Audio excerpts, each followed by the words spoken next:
قارون کو دولت مل گئی، اتنا بڑا خزانہ تھا اس کے پاس کہ قرآن کہتا ہے کہ ایک جماعت مل کے صرف خزانے کی چابیاں اٹھاتی.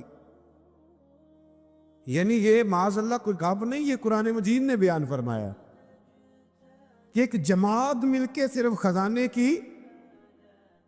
تو حضرت سیدنا موسیٰ علیہ السلام نے کہا زکوٰۃ دو. زکوٰۃ کے معاملے میں لوگ ہیل و حجت سے کام لیتے، غریب ہو جاتے. اس کو کہا زکوٰۃ دو تو کہنے لگا آپ کی تو میرے مال پہ نظر ہے. اب نے فرمایا تو بڑا بیوقوف ہے، مال تجھے اللہ نے دیا ہے نا، تو اللہ کے رستے میں دے. یہ کام ذرا مشکل ہے کہ اس کو بار بار کہا تو اس نے نہ بجائے اس کے کہ وہ مال دیتا، اس نے حضرت موسیٰ پہ الزام لگا دیا. ایک عورت کو تیار کر کے لایا. یہ الزاموں والا کیس سنتے آ رہے ہیں آپ کہاں تک؟ حضرت یوسف پہ بھی لگا، جناب مریم پہ بھی لگا، حضرت سیدنا موسیٰ کلیم پہ بھی لگا، اور حضرت عیسیٰ پہ بھی. سارے ہوئے نا الزامات. آپ کیا بات کرتے ہیں؟ الزام لگانا، بہتان ترازی کرنا، اور ہمارے یہاں اچھی بات دل سے پھیلتی ہے، بری خبر وہ جلدی پھیل جاتی. ایک عورت کو تیار کر کے لایا معاذ اللہ تعالیٰ حضرت موسیٰ پر الزام لگانے کے لیے.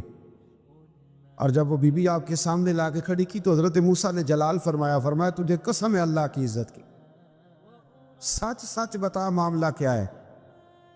تو وہ خاتون کانپنے لگی، کہنے لگی میں موسیٰ کلیم کے سامنے کیسے کھڑی ہو سکتی؟ مجھے تو اس نے پیسے دے کے تیار کیا، مجھے اس نے مجھے پیسے دے کے تیار کیا، اور بڑی اس نے مجھے تکلیف دی ہے.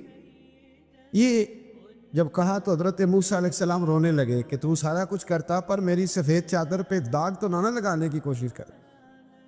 آپ رونے لگے. آپ یقین کریں لوگ تکلیف دیتے ہیں، بعضوں کا ایسی بات کرتے ہیں جس کا کوئی وجود نہیں ہوتا. تو یہ کچھ لوگ کر دیتے ہیں لیکن وہ سمجھتے نہیں.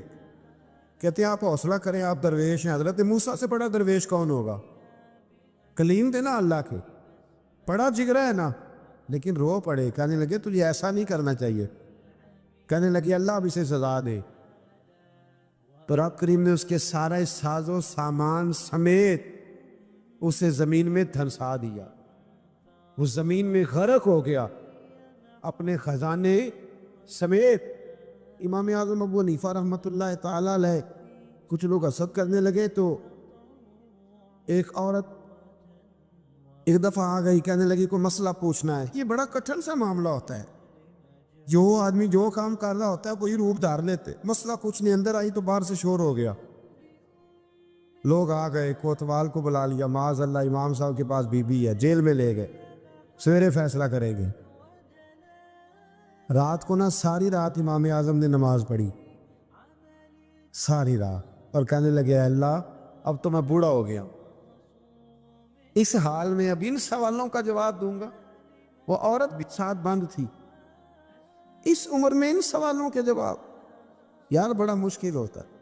اللہ اکبر. اس عمر میں امام صاحب رو رہے تھے تو اس عورت کا دل نرم ہو گیا.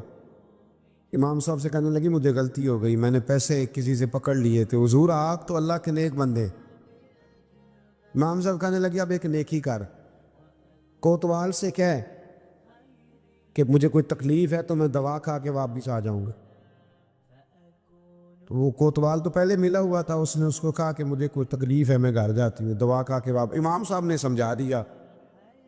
وہ گئی تو جو برقع اس نے پہنا ہوا تھا نا، نقاب ساری عورتیں، وہ جا کے اس نے امام صاحب کی بیوی کو دیا. امام صاحب نے اس کو سمجھا کے بھیجا تھا. وہ برقع گھر لے گئی اور جا کے زوجہ کو ساری بات سنائی. وہ دوائی کھانے گھر چلی گئی اور زوجہ برقع پہن کے تھانے آ گئی. سویرے قاضی کے سامنے بھیج ہوئے تو کہنے لگا جی آپ اتنے بزرگ ہو کے عالم ہو کے بیوی کے ساتھ اکیلے. فرمایا میری بیوی ہے تو میں نے اکیلے ہی ہونا تھا اس کے ساتھ، اور کس نے ہونا تھا؟ جناب آپ کی بیوی. فرمایا بلاؤ میرے سسر کو، اور بلاؤ محلے کی 10-12 عورتوں کو بھی دیکھ لے. انہوں نے دیکھا تو امام صاحب کی بیوی نکل آئی. وہ جتنے تھے نا الزام لگانے والے وہ اب غور سے دیکھ رہے تھے. تو ایک کہنے لگا امام صاحب سے یہ کیا ہوا؟ فرمایا قرآن ہے وَتُعِزُّ مَن تَشَاءُ وَتُذِلُّ مَن تَشَاءُ. یہ قرآن ہے. ہونا کیا تھا؟ رب نے اپنا وعدہ سچا کر کے دکھایا ہے.